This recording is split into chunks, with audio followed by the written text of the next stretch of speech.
Hakajingim ka ba huit bat sung suk Hakis ni badap kajing sngu pa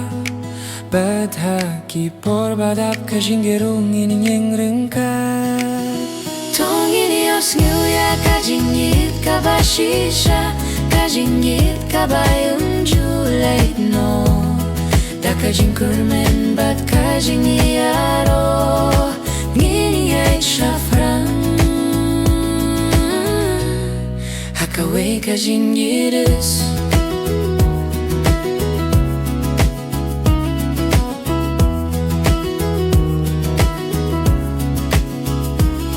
Hakajing mu jong kamin siem jong yi Tay ma pi ibang alajit ban ithok Imtang minta hindray haduh kabakut Ngini ay tringkat hakajinggit kabashisha Kajing sniu na jong kajing itongin kin mau Imday tang dakik tin hindray dakijing shisha Hakajing sngiu tu hakajinggit kabalam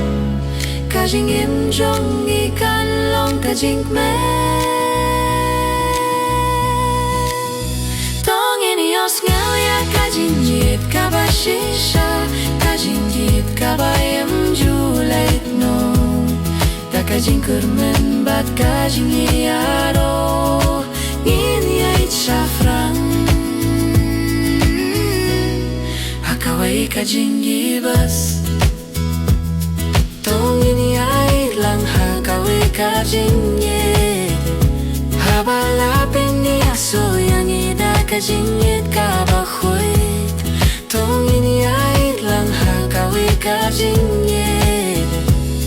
Hakajing im kabahuit bat sung suk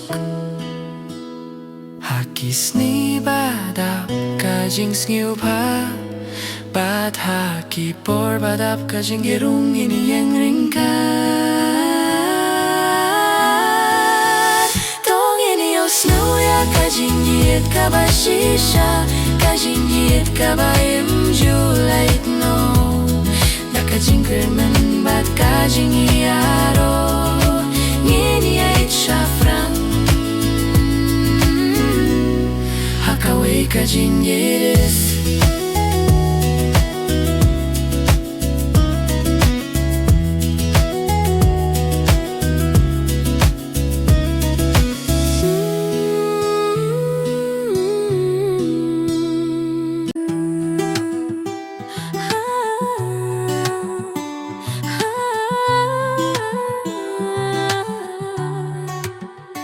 Tongin ngilay lang hakaway kajingit Hakajingim kabahuit bat sung suk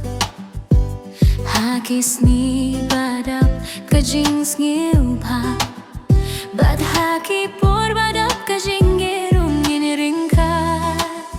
Tong ini os ngau ya kajingit kabashisha Kajingit kabayim julait no Da kajing kurmen bat kajing yaro Ngini ay shafran hakaway kajing yiris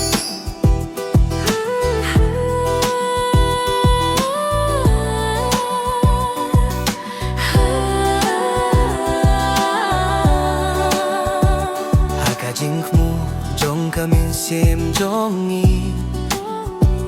Day mapi ibang alajit ban ithok Intang minta hindray haduh kabakut Nginyet ringkat hakajingit kabashisha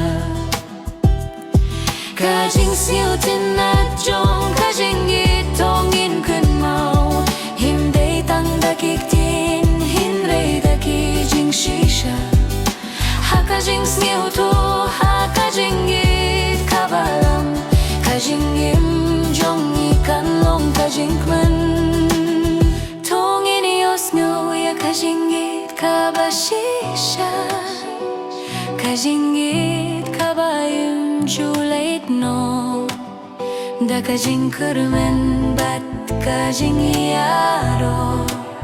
Ngini e chafrang hakawai kajing i Tong ini os ngau ya kajing i kabashi